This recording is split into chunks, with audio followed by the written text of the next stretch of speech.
유럽 1914년을 거대한 영화의 오프닝 씬처럼 떠올려보자.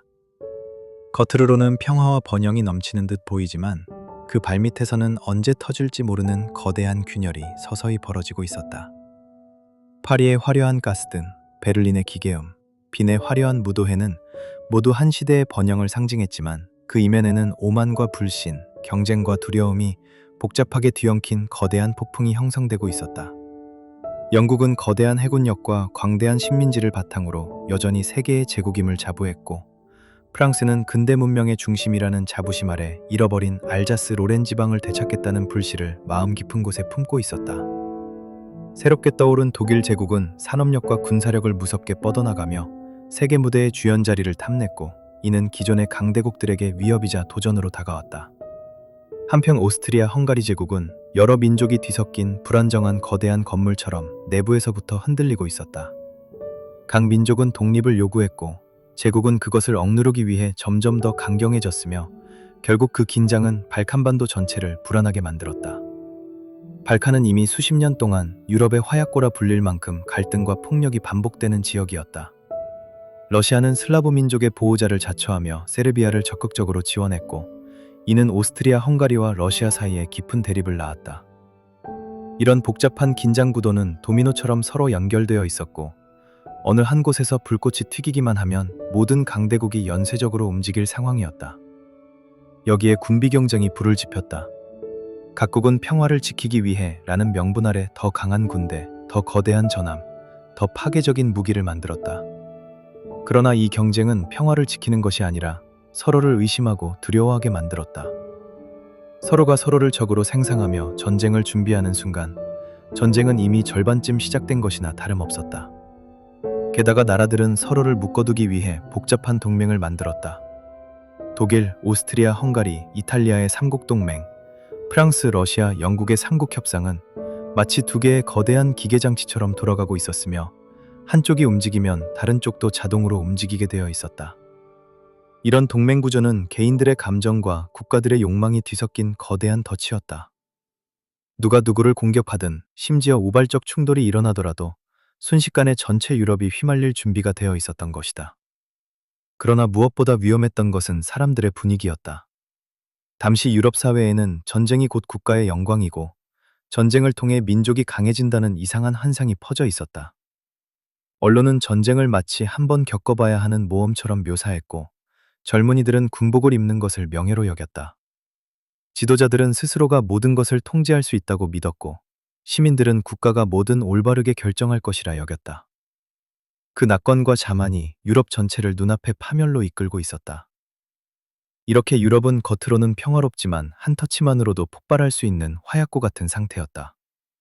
강대국들은 서로를 견제하고 불신하며 발칸의 작은 분쟁을 거대한 전쟁의 불씨로 만들 준비가 되어 있었다. 그리고 마침내 1914년 여름, 그 불씨는 사라예보의 한 거리에서 작게 타올랐고, 그 작은 불꽃은 곧 전 세계를 집어삼킬 화염으로 번져나가게 된다.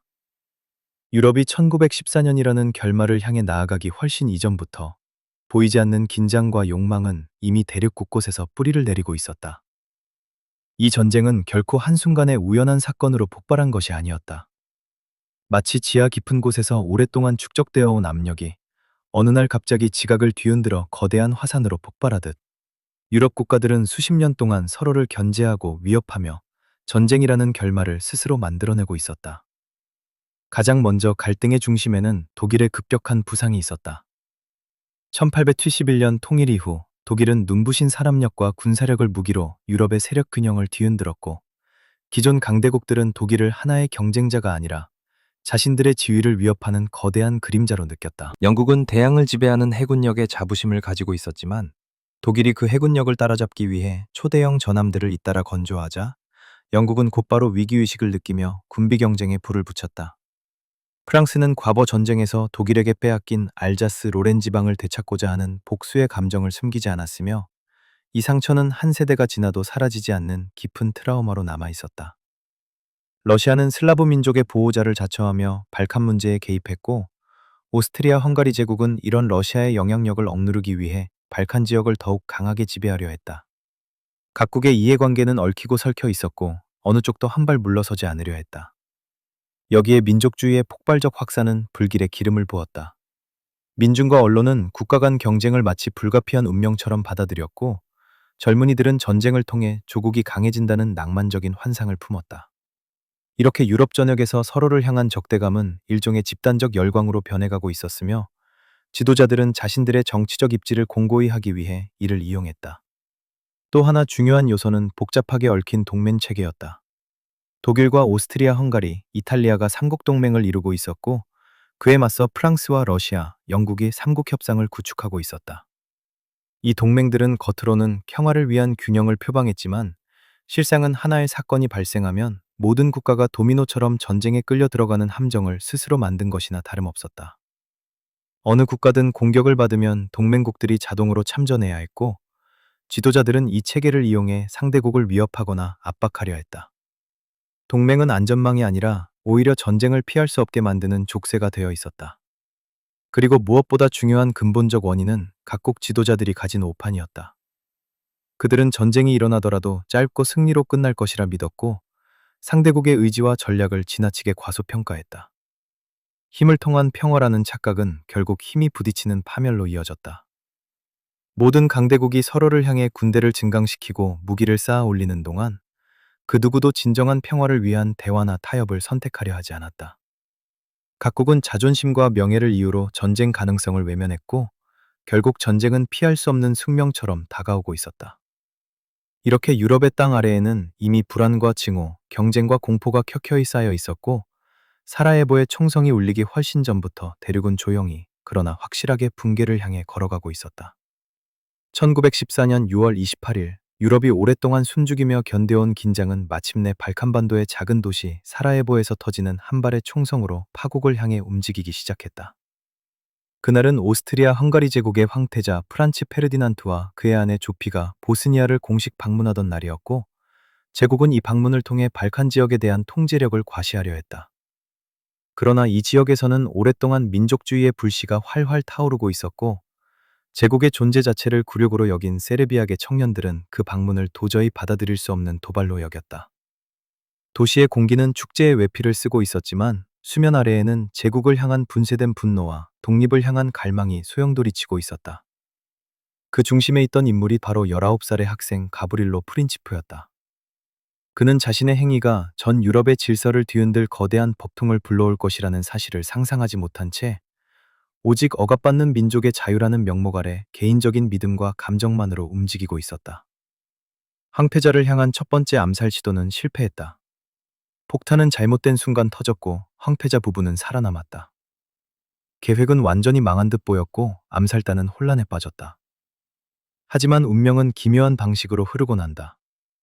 몇 시간 후 황태자는 부상당한 병사들을 위문하기 위해 병원으로 향했고, 운전수는 길을 잘못 들어 프린치프가 서 있던 카페 앞에 멈춰서고 말았다.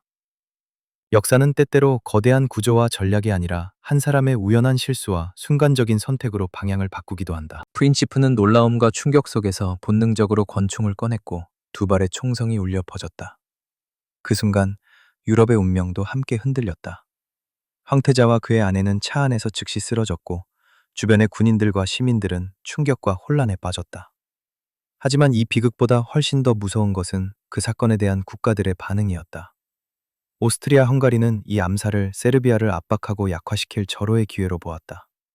제국은 이미 내부적 혼란을 잠재우고 정치적 권위를 회복하기 위해 외부의 적이 필요했고, 세르비아는 가장 적합한 표적이었다. 독일은 오스트리아 헝가리에게 백지 수표를 약속하며 무엇을 하든 전폭적으로 지지하겠다고 선언했다. 이 결정은 전쟁의 로켓에 불을 붙이는 마지막 스위치와도 같았다. 세르비아를 보호하려던 러시아는 즉각 군대를 동원했고, 독일은 이를 도발로 간주해 전쟁 선포를 준비했다. 프랑스는 러시아와의 동맹 때문에 자동으로 끌려 들어갔고, 영국은 벨기에 침공 문제로 결국 참전 압박을 피하지 못했다. 불과 한 달 전만 해도 유럽은 평범한 일상을 누리고 있었다. 카페에서는 음악이 흐르고 젊은이들은 미래를 이야기하며, 신문은 여전히 각국의 외교적 경쟁을 정치 게임 정도로 묘사했다. 하지만 사라예보의 총성은 이 모든 일상을 잿더미로 만들 사막이 되었다. 지도자들은 서로의 의도를 오해했고, 국민들은 전쟁이 빠르게 끝날 것이라고 믿었으며, 어느 누구도 이 갈등이 세계 전체를 불태울 만큼 걷잡을 수 없게 번질 것이라고 상상하지 못했다.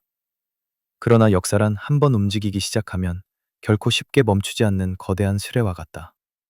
사라예보에서 울린 두 발의 총성은 단순한 암살 사건이 아니었다. 그것은 이미 준비된 전쟁의 방아쇠를 당긴 신호였고, 강대국들이 서로 엮어놓은 동맹과 오만, 불신과 공포가 폭발하는 촉매제였다. 이렇게 7월 위기는 순식간에 전 유럽을 집어삼키는 거대한 불길로 번져나갔고, 인류는 곧 자신들이 만든 시스템과 욕망이 어떤 참혹한 결과를 낳는지 몸소 경험하게 된다. 1914년 8월, 마침내 유럽은 더 이상 후퇴할 길 없이 전쟁이라는 거대한 불길 속으로 스스로 몸을 던졌다. 사라예보의 총성이 울린 뒤 한 달 동안 외교적 경고와 최후 통첩, 동원령과 선전포고가 꼬리를 물고 이어졌고, 지도자들은 서로를 위협하면서도 마지막 순간에는 누군가 전쟁을 멈춰주길 은근히 기대하고 있었다. 그러나 그 기대는 이미 현실을 따라잡지 못했다. 오스트리아 헝가리는 세르비아에 과도한 최후 통첩을 보냈고, 세르비아가 대부분을 수용했음에도 제국은 전쟁을 피할 의지가 없었다. 러시아가 세르비아를 보호하기 위해 병력을 동원하자 독일은 이를 자신에 대한 공격 준비로 간주했고, 독일은 오스트리아 헝가리를 감싸기 위해 전면전 준비에 돌입했다. 그리고 8월 1일 독일은 러시아에 선전포고했다. 그 다음 날에는 프랑스가 움직였고, 독일은 오래전부터 준비해온 슐리펜 계획을 가동하기 위해 중립국 벨기에를 침공했다. 이 결정은 영국을 전쟁으로 끌어들이는 결정적 계기가 되었다. 영국은 벨기에의 중립을 보장한 국제조약을 근거로 독일에게 철수를 요구했고, 독일이 이를 무시하자 결국 8월 4일 영국 역시 전쟁에 참전했다. 이렇게 유럽의 강대국들은 순식간에 하나둘씩 거대한 도미노처럼 쓰러져 갔다. 그리고 이제 전쟁은 더 이상 외교문서 속의 언어가 아니라 실제 포성과 화염과 피로 이루어진 현실로 변해가고 있었다. 독일은 서부 전선에서 순식간에 벨기에를 돌파하고 파리로 향했다. 독일 장군들은 전쟁을 6주 안에 끝나는 속전속결로 확신했고, 유럽 대부분의 국민들도 이 믿음을 공유하고 있었다. 젊은 병사들은 꽃다발을 받으며 기차에 올랐고, 군악대가 연주하는 행진곡과 환호하는 군중들은 전쟁이 마치 국가의 축제처럼 느껴질 만큼 열광적이었다. 이들은 몇 달 후 자신들이 참호 속에서 진흙과 피, 공포와 절망 속에 갇힐 것이라는 사실을 아직 몰랐다. 한편 동부전선에서는 러시아가 예상보다 빠르게 동원에 성공해 독일 영토로 진격했고, 이는 독일을 놀라게 했다. 독일은 급히 병력을 이전해 동쪽에서 러시아를 상대해야 했다. 이 시기 유럽의 모든 전선에서는 각 나라의 장군들이 여전히 19세기식 전술에 의존하고 있었고, 급격히 발전한 기관총과 포병, 철도 기반의 이동 속도를 제대로 이해하지 못하고 있었다. 그 결과 수십만 명의 병사들이 거의 하루 사이에 희생되는 대참사가 여러 전선에서 동시에 벌어졌다. 지도자들은 승리를 확신했지만 전쟁은 이미 그들의 계산을 비웃고 있었다. 특히 9월 초 마른강 전투에서 독일의 파리 공략은 영국 프랑스 연합군을 반격으로 좌절되었다. 이 패배는 독일에게 충격이었고, 전쟁이 단기간에 끝날 것이라는 기대는 산산조각났다. 하지만 이 순간이야말로 전쟁의 진짜 시작이었다. 양측은 서로를 밀어붙이지 못하고 그 자리에 멈춰서기 시작했고, 참호를 파고 땅속으로 숨어들며 방어선을 구축했다. 이렇게 참호전, 고착전, 소모전이라는 잔혹하고 끝없는 새로운 형태의 전쟁이 서서히 모습을 드러내고 있었다. 병사들은 처음으로 이해하기 시작했다. 이 전쟁은 누구도 상상하지 못했던 규모와 잔혹함으로 오래, 아주 오래 지속될 것이라는 사실을. 그러나 이미 시계는 돌아가기 시작했고, 유럽은 더 이상 그 이전의 유럽이 아니었다. 1914년 여름의 낭만적 열광은 1914년 가을의 절망적 현실로 바뀌었고, 전쟁은 이제 단순한 국가 간 충돌이 아니라 문명 전체를 휘말아 넣는 거대한 파괴의 기계가 되어버렸다. 이 해는 인류가 스스로 만든 재앙의 문을 열고 걸어 들어간 해였으며, 유럽은 그 문이 다시 닫히기까지 얼마나 큰 대가를 치러야 하는지 알지 못한 채 파국을 향해 달려가고 있었다. 1915년과 1916년의 서부 전선은 인류가 만든 어떤 지옥보다도 더 잔혹하고 황폐했다. 이제 유럽의 전쟁은 더 이상 화려한 군복과 용맹한 기병 돌격, 국경을 넘나드는 빠른 승리의 환상이 아니라 끝을 알 수 없는 흙과 진흙, 피와 비명, 절망과 소모의 악몽으로 변해 있었다. 병사들은 자신들이 싸우는 곳이 더 이상 전선이 아니라 묘지라는 사실을 매일 실감했다. 앞에 있는 참호는 살아있는 자들의 집이었고 그 앞에 펼쳐진 무인지대는 죽은 자들의 세계였다. 양측은 서로를 밀어낼 수 없었고 그 결과 서부전선 전체가 길고 깊게 파인 땅굴과 같은 참호로 뒤덮여 버렸다. 병사들은 비가 오면 물이 허리까지 차는 진흙탕 속에서 잠을 청해야 했고 쥐들은 사람의 시신을 파먹으며 참호 위를 뛰어다녔다. 병사들은 때때로 잠에서 깼을 때 자신의 얼굴 바로 옆에서 쥐들이 시체를 갉아먹는 소리를 듣고 전율했다. 참호의 냄새는 썩은 살, 화약, 배설물, 축축한 흙냄새가 뒤섞인 말로 형용할 수 없는 악취였고 하루하루가 사람의 정신을 서서히 갉아먹는 고문 같았다. 1915년 독일은 여전히 서부전선을 돌파하지 못하고 있었고 연합군 역시 독일군의 철벽 같은 방어망을 뚫지 못했다. 그래서 지휘관들은 더 많은 병력, 더 강한 포격, 더 긴 총공세라면 언젠가 상대가 무너질 것이라는 착각에 빠졌다.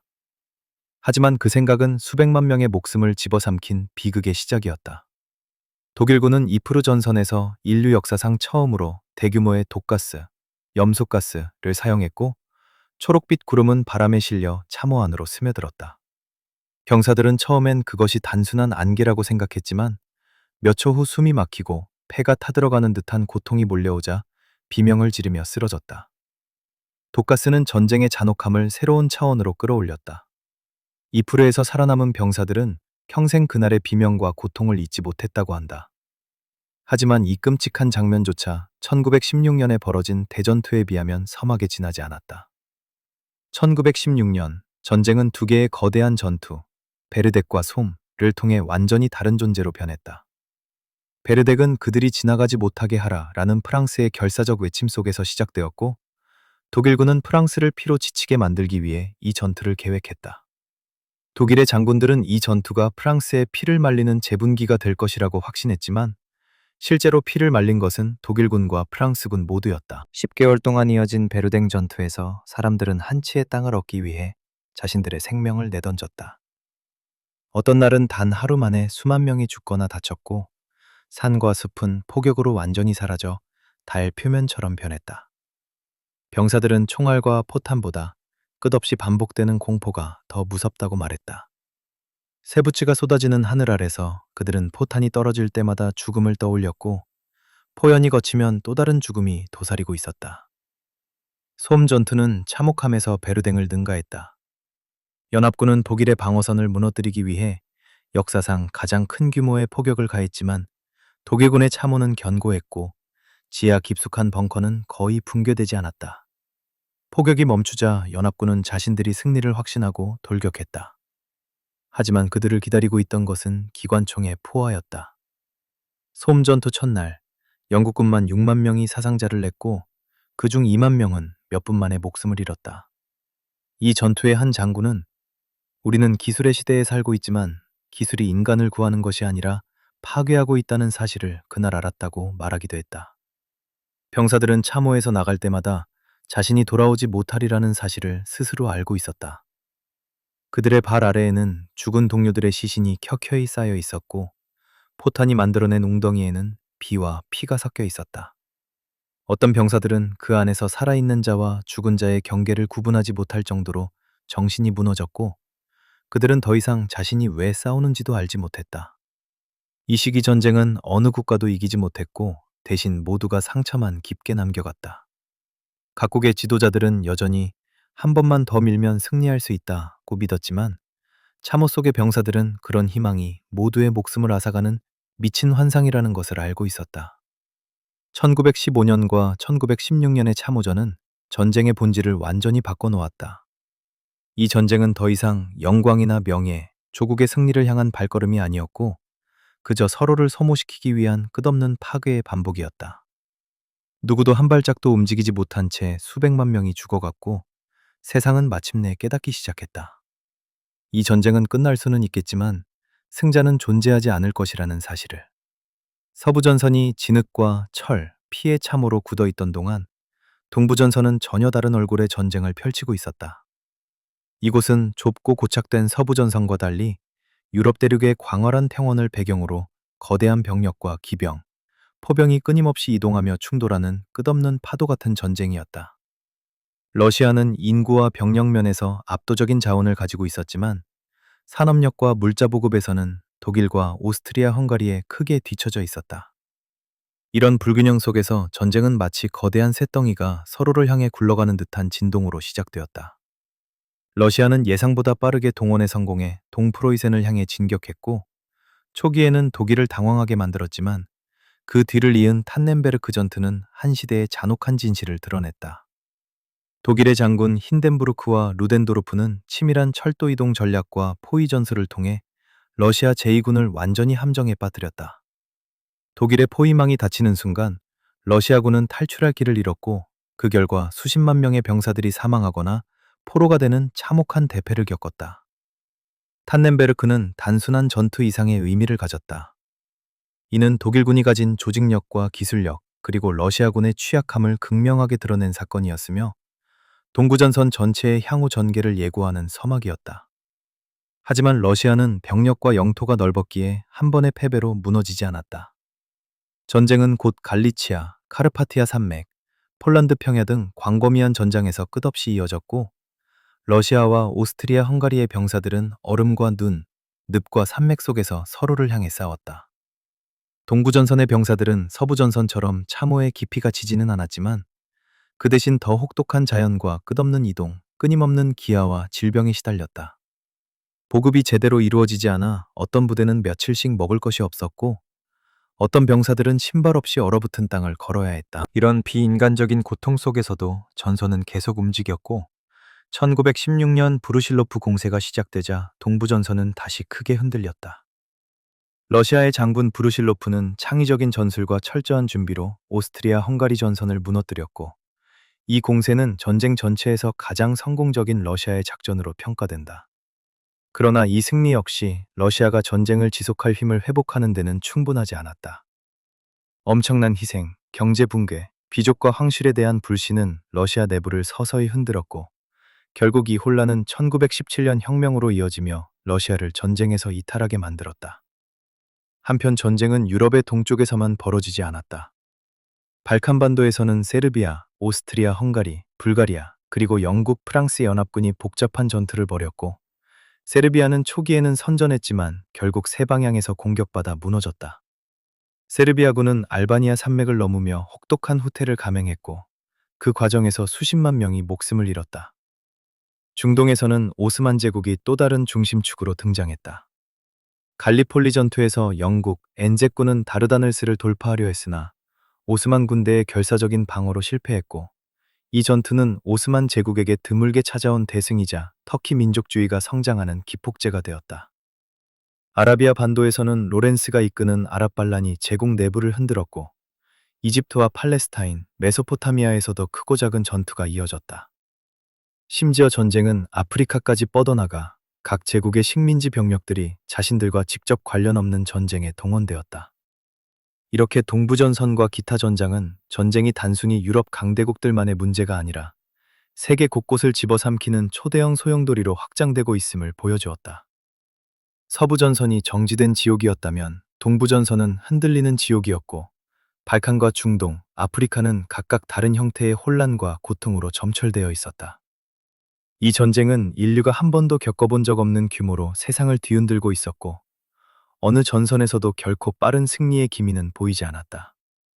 전쟁은 이제 단순한 전투가 아니라 문명 전체를 시험대에 올려놓는 거대한 재앙으로 변해가고 있었으며, 전장은 끝없이 넓어지고 희생은 끝없이 쌓여만 갔다. 1914년에 시작된 전쟁은 땅 위의 병사들만을 집어삼킨 것이 아니라 바다와 하늘이라는 새로운 공간을 통해 전쟁의 양상을 전혀 다른 차원으로 끌어올렸다. 이 시기 유럽의 바다는 단순한 해상교통로가 아니라 제국의 생명줄이었고, 어느 나라든 바다를 지배하지 못하면 전쟁을 지속할 보급도, 경제도, 전략도 모두 흔들릴 수밖에 없었다. 그 중심에는 영국과 독일의 해군 경쟁이 있었다. 영국은 수백 년 동안 바다의 여왕을 자처해왔고, 독일이 전쟁 전부터 드레드노트급 전함을 대량 건조하며 바다의 패권을 노리자 영국은 이를 국가적 도전으로 받아들였다. 전쟁이 시작되면서 두 나라는 북해를 사이에 두고 치열하게 탐색전을 벌였고, 결국 1916년 인류 역사상 최대 규모의 해전이라 불리는 유틀란드 해전이 벌어졌다. 포탄이 바다 위를 가르며 거대한 수면이 뒤집히고 불꽃과 연기가 차가운 바람을 타고 퍼져나갔으며 양측 전함들은 서로를 향해 포신을 돌려 거대한 쇳덩이의 분노를 쏟아냈다. 전투는 승패가 분명치 않은 채 끝났지만 전략적으로는 영국이 여전히 해상봉쇄를 유지하며 독일의 보급을 차단할 수 있었기에 사실상 영국의 손을 들어주는 결과가 되었다. 그러나 독일은 자신들이 해전에서 영국을 완전히 이길 수 없다는 사실을 깨닫자 전혀 다른 방식의 무기를 꺼내들었다. 그것이 바로 유보트, 즉 잠수함이었다.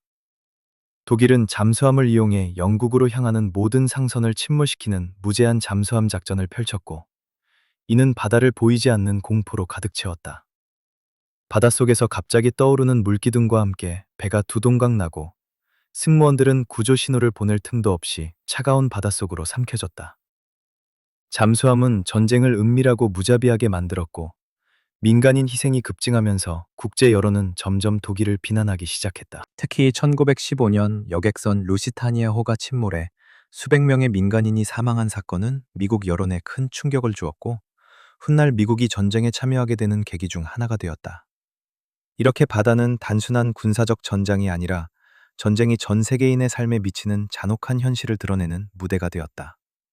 한편 하늘에서도 또 다른 혁명이 일어나고 있었다. 전쟁이 시작되기 전까지 비행기는 단지 새로운 발명품으로 군사적으로 쓰일 수도 있는 정도의 기술로 여겨졌다. 그러나 1914년 이후 하늘은 갑자기 중요한 전략 공간으로 떠올랐다. 초기 비행기들은 무장이 거의 없었고 조종사들은 사진기를 들고 적의 위치를 정찰하는 데 집중했다. 그러나 곧 적 항공기끼리 서로를 막기 위해 권총과 소총을 들고 공중을 날며 총격전을 벌였고 이어 기관총이 장착된 전투기가 등장하면서 하늘은 새로운 결투장이 되었다. 독일의 유명 비행사 붉은 남작 리히트호페는 하늘에서 수십 대의 적기를 격추시키며 전쟁의 전설이 되었고 연합군 역시 그에 맞서는 에이스들을 키워냈다. 공중전은 땅 위의 병사들이 상상할 수 없던 민첩함과 속도, 그리고 죽음의 긴박함을 보여주었다. 비행기들은 때로는 구름 사이를 가리며 추격전을 펼치고 때로는 지상으로 급강하에 폭탄을 투하했으며 하늘 위에서 기체가 산산이 부서져 불덩이처럼 떨어지는 장면은 전쟁이 새로운 차원으로 넘어가고 있음을 알렸다. 전쟁 후반으로 갈수록 비행기는 더 빠르고 더 강력한 무기로 진화했고 하늘에서 내려오는 폭격은 민간인들에게까지 공포를 확산시켰다. 바다와 하늘에서 벌어진 이러한 전쟁은 기존의 전투 방식이 더 이상 유효하지 않다는 것을 보여주었고 기술의 발전이 인류에게 가져다주는 파괴력이 얼마나 무서운 것인지 여실히 증명했다. 해상봉쇄는 경제를 무너뜨렸고 잠수함은 세계 여론을 흔들었으며 공중전과 폭격은 앞으로의 전쟁이 어떤 모습이 될지 암시하고 있었다. 이 모든 변화는 제1차 세계대전이 단순히 과거의 연장선이 아니라 전쟁이라는 개념 자체를 완전히 다시 정의하는 거대한 전환점임을 의미했다. 이제 전쟁은 땅 위에서만 벌어지는 싸움이 아니라 지상, 해상, 공중이 동시에 얽힌 총체적 파괴가 되었고 인류는 그 파괴의 규모가 어디까지 치닫게 될지 아직 상상조차 하지 못하고 있었다. 1917년은 제1차 세계대전의 운명을 완전히 뒤바꿔 놓은 해였다. 이 해에 벌어진 두 사건, 미국의 참전과 러시아의 혁명은 전쟁을 완전히 다른 궤도로 몰아넣으며 유럽의 운명을 재편하는 거대한 힘으로 작용했다. 먼저 러시아에서는 오랜 세월 누적된 불만과 경제 붕괴, 전선에서의 끝없는 희생이 하나로 합쳐져 폭발했고 제정 러시아는 내부의 무게를 견디지 못하고 붕괴하기 시작했다. 차르 니콜라이 2세의 통치는 이미 국민에게 신뢰를 잃었고 러시아 병사들은 더 이상 승리도 보급도 희망도 보지 못한 채 전선에서 무너지고 있었다. 겨울의 추위와 굶주림, 부패한 관리들과 무능한 장군들, 그리고 무엇보다 지쳐버린 민중의 절규가 제국의 심장을 조용히 갉아먹고 있었다. 결국 2월 혁명이 일어나면서 차르는 퇴위했고 러시아는 임시정부가 이끄는 혼돈의 시기로 넘어갔다. 하지만 임시정부 역시 전쟁을 계속하려 했고 이는 이미 한계에 다다른 국민을 더욱 분노하게 만들었다. 그 틈을 파고든 것이 볼셰비키 레닌이었다. 그들은 빵, 평화, 토지라는 간결하고도 강력한 구호로 피폐해진 러시아인들의 마음을 사로잡았고 마침내 10월 혁명으로 정권을 장악했다. 혁명 정부는 전쟁 지속을 무의미한 학살로 규정하고 독일과의 평화를 협상했다. 이로써 1918년 초 브레스트 리토프스크 조약이 체결되며 러시아는 전쟁에서 공식적으로 이탈했다. 독일은 이제 동부전선에서 수십만 명의 병력을 철수시켜 서부전선으로 집중할 수 있게 되었고, 이는 독일의 지도자들에게 마지막 한 번의 결정타를 가할 절호의 기회처럼 보였다. 그러나 같은 해 유럽의 서쪽 끝에서 전쟁의 향방을 다시 뒤흔드는 또 다른 거대한 변화가 일어나고 있었다. 바로 미국의 참전이었다. 미국은 오랫동안 전쟁에 개입하지 않으려 했지만 독일의 무제한 잠수함 작전은 결국 미국을 움직이게 만들었다. 민간선 루시타니아호의 침몰은 미국 국민들의 분노를 자극했고, 독일이 멕시코에게 미국을 공격하라고 제안한 진머만 전보 사건은 미국 여론을 완전히 뒤집어 놓았다. 1917년 4월 우드로 윌슨 대통령은 의회에 대독일 선전포고를 요청했고, 미국은 마침내 전쟁에 뛰어들었다. 윌슨은 이 전쟁을 민주주의를 위한 전쟁이라고 규정하며 도덕적 명분을 강조했지만, 실제로 미국의 참전은 단순한 정치적 선언이 아니었다. 그것은 전쟁의 천칭을 한쪽 방향으로 강제로 기울게 만드는 거대한 무게였고, 유럽의 모든 전선은 곧 그 영향을 느끼기 시작했다. 미국은 병력만 보낸 것이 아니었다. 유럽이 수년간의 전쟁으로 고갈된 상황에서 미국은 무한에 가까운 보급품, 신선한 군대, 강력한 산업력, 그리고 무엇보다 지치지 않은 새로운 에너지를 전선에 공급했다. 유럽군 병사들이 지쳐가던 순간, 미국 병사들은 아직 전쟁의 잔혹함을 모르는 표정으로 신세계의 기세를 가지고 유럽 땅에 도착했다. 독일은 러시아의 탈락으로 동부전선에서 얻은 병력을 서부전선 총공세에 쏟아부어 전쟁을 끝내려 했지만, 미국의 참전은 독일의 계산을 완전히 무너뜨렸다. 시간이 지날수록 독일은 보급 부족과 경제 파탄, 내부 불만에 시달렸고, 반대로 연합군은 점점 더 강력한 병력으로 서부전선을 채워갔다. 1917년은 전쟁의 중심축이 흔들린 해였고, 이 해의 변화는 다음에 펼쳐질 마지막 결전의 방향을 정했다. 러시아의 퇴장은 독일에게 잠시 희망을 주었고, 미국의 참전은 그 희망을 산산조각냈다. 세계는 이제 더 이상 이전의 세계가 아니었고, 전쟁은 단순한 유럽의 싸움에서 전 인류의 전쟁으로 변해 있었다. 누구도 1917년이 가져올 후폭풍이 얼마나 거대할지 알지 못했지만, 그 폭풍은 이미 서서히 유럽의 땅 위로 그림자를 들이우고 있었다. 1918년은 제1차 세계대전이 마지막으로 거대한 몸부림을 치며 스스로 붕괴해가는 해였다. 러시아의 탈락으로 전선을 한층 가볍게 했다고 믿은 독일은 전쟁을 승리로 마무리하기 위해 봄 공세를 기획했다. 그들은 지금 아니면 다시는 기회가 없다고 판단했고, 동부전선에서 철수한 병력을 모두 서부전선에 집중시켜 단숨에 연합군을 밀어붙이려 했다. 3월, 독일군은 전례 없는 속도와 화력으로 파괴적인 공세를 펼쳤고, 독일의 폭풍 돌격병들은 새벽 안개 속에서 기습적으로 참호를 돌파하며 연합군을 혼란에 빠뜨렸다. 독일군은 한때 파리와 불과 수십 킬로미터 앞까지 진격했고, 프랑스 도시 곳곳에서는 다시 한번 공포가 엄습했다. 대포 소리가 도시 외곽까지 들려왔고, 시민들은 피난 가방을 꾸리며 전쟁의 종말이 아니라 자신들의 종말을 먼저 떠올렸다. 그러나 이 공세의 화려한 속도 뒤에는 절대 숨길 수 없는 약점이 있었다. 독일은 이미 보급이 바닥났고, 병사들은 영양실조와 피로, 사기 저하로 지쳐 있었다. 수년간 이어진 해상 봉쇄는 독일 경제를 무너뜨렸고, 내부에서는 파업과 혁명 조짐이 번지고 있었다. 반면 연합군은 미국의 신선한 병력과 풍부한 물자를 바탕으로 점점 더 강해지고 있었다. 전쟁의 추는 서서히 그러나 확실하게 기울기 시작했다. 독일의 봄 공세가 막힘에 따라 연합군은 마침내 반격의 시간을 맞이했다. 이른바 백일 공세가 시작되자 서부전선의 공기는 완전히 바뀌었다. 몇 년 동안 단 한 발짝도 움직이지 않던 전선이 갑자기 도미노처럼 무너져 내리기 시작했고, 연합군은 탱크와 포병, 신형 전술을 결합해 독일군의 방어선을 뚫어냈다.